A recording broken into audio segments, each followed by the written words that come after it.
அண்மையிலே நாங்கள் மது மற்றும் போதைப்பொருள் ஒழிப்பு மகளிர் மாநாடு என்று ஒரு மாபெரும் மாநாட்டை நடத்தினோம். அது பேசுவிடும் பொருளாக மாறியது. கடுமையான விமர்சனங்களுக்கும் உள்ளானது. தமிழ்நாட்டிலே கடையை வைத்திருக்கிற, திறந்து வைத்திருக்கிற ஆட்சியாளர்களை மேடையில் அமர வைத்துக் கொண்டு, ஆட்சியில் இருந்தாலும் கூட அவர்களையும் மேடையில் அமர வைத்து மதுவை ஒழிக்க வேண்டும் என்று சொல்லுகிற துணிச்சல் விடுதலை சிறுத்தைகளுக்கு உண்டு என்பதை அந்த நிகழ்வின் மூலமாக உறுதிப்படுத்தினோம். கூட்டணியில் இருக்கிறோம், அவர்களை வைத்துக் கொண்டு மேடையிலே பேசக்கூடாது என்று நாங்கள் அஞ்சவில்லை. தேர்தல் வாக்குறுதியிலேயே மதுக்கடைகளை மூடுவோம் என்று திராவிட முன்னேற்ற கழகம் ஏற்கனவே அறிவித்திருக்கிற நிலையில் இந்த மாநாட்டிலும் பேச வேண்டும் என்று நாங்கள் அந்த கூட்டணி உறவை பயன்படுத்தி ஒரு அழுத்தம் கொடுத்தோம் என்பதுதான் உண்மை.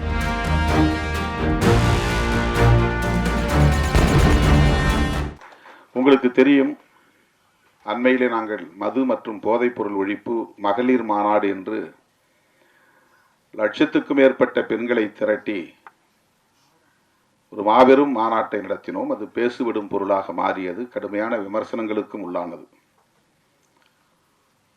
அண்ணன் ராஜன் அவர்கள் பேசுகிற போது ஒன்றை சொன்னார்.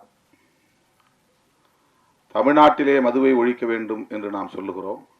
ஒருவேளை தமிழ்நாட்டில் மதுவை ஒழிக்கும் நோக்கில் கடைகளை ஆட்சியாளர்கள் மூட முன்வந்தாலும் கூட அண்டை மாநிலங்களுக்கு போய் மதுவை அருந்துவிட்டு வருகிற ஒரு நிலை இருக்கிறது.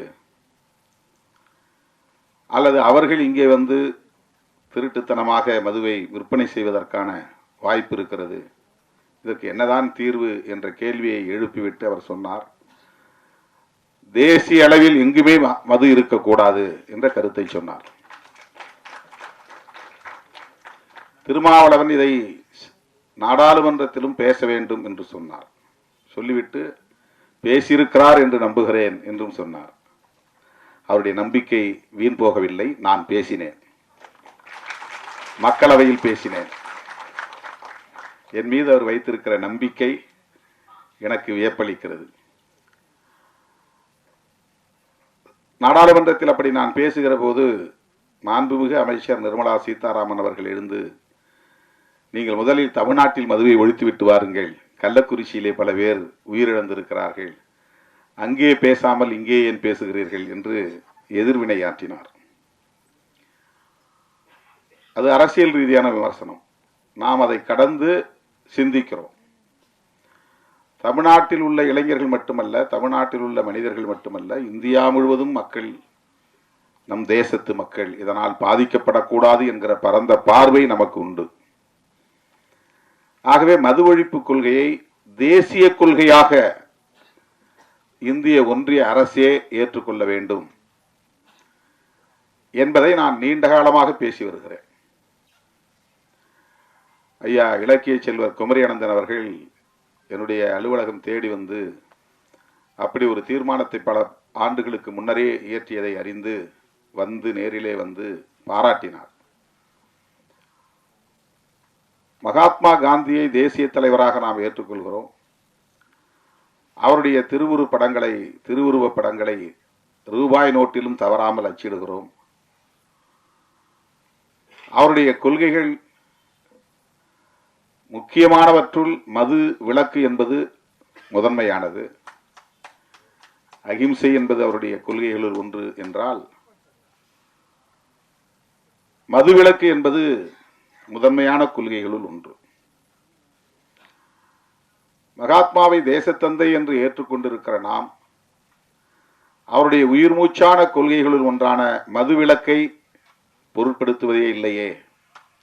இதை மாநிலங்கள் பார்த்து கொள்ளட்டும் என்று ஒன்றிய அரசு கண்டும் காணாமல் இருக்கிறது. மாநில அரசுகள், தமிழ்நாடு மட்டுமல்ல, மாநில அரசுகள் வருமானத்திற்கான ஒரு வழியாக இதை பார்க்கிறதே.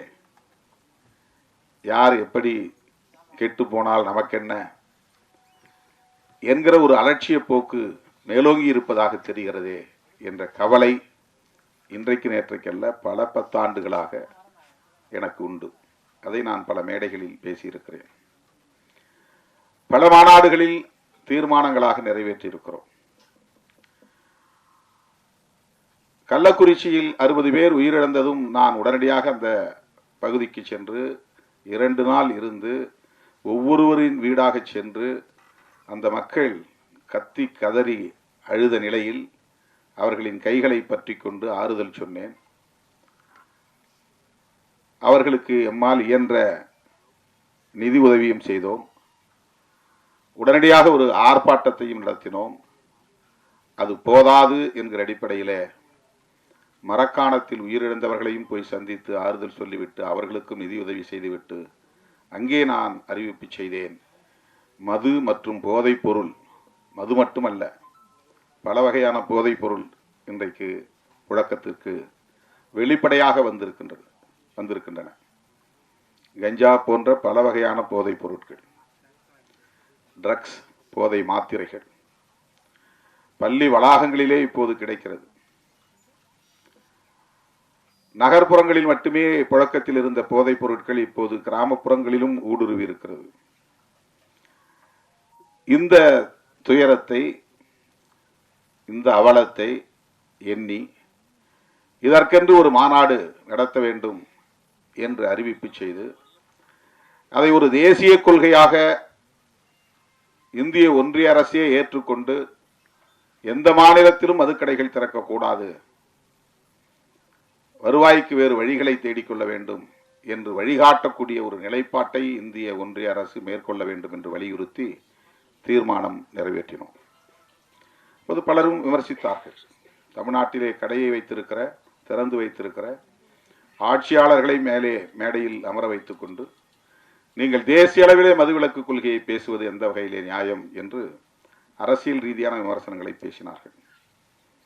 நம்மை பொறுத்தவரையில் ஆட்சியில் இருந்தாலும் கூட அவர்களையும் மேடையில் அமர வைத்து மதுவை ஒழிக்க வேண்டும் என்று சொல்லுகிற துணிச்சல் விடுதலை சிறுத்தைகளுக்கு உண்டு என்பதை அந்த நிகழ்வின் மூலமாக உறுதிப்படுத்தினோம்.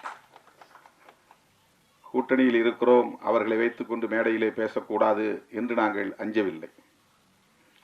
உங்களுக்கும் இதிலே உடன்பாடு இருக்கிறது, எனவே மேடைக்கு வாருங்கள், ஒன்றும் பிரச்சனை இல்லை, வந்து உங்கள் கருத்தை சொல்லுங்கள். மேடைக்கு வந்தார்கள். தேர்தல் வாக்குறுதியிலேயே மதுக்கடைகளை மூடுவோம் என்று திராவிட முன்னேற்ற கழகம் ஏற்கனவே அறிவித்திருக்கிற நிலையில் இந்த மாநாட்டிலும் பேச வேண்டும் என்று நாங்கள் அந்த கூட்டணி உறவை பயன்படுத்தி ஒரு அழுத்தம் கொடுத்தோம் என்பதுதான் உண்மை. அதுதான் ஒரு பிரஷர். ஆளுங்கட்சியை மேடையிலே அமர வைத்து ஆமாம் எங்களுக்கும் மதுக்கடைகளை மூட வேண்டும் என்கிற கருத்திலே உடன்பாடு உண்டு என்று சொல்ல வைத்தது விடுதலை சிறுத்தைகள் என்பதை நான் இந்த இடத்திலே பதிவு செய்ய விரும்புகிறேன். செய்திகளை உடனுக்குடன் தெரிந்து கொள்ள உடனே சப்ஸ்கிரைப் பண்ணுங்க.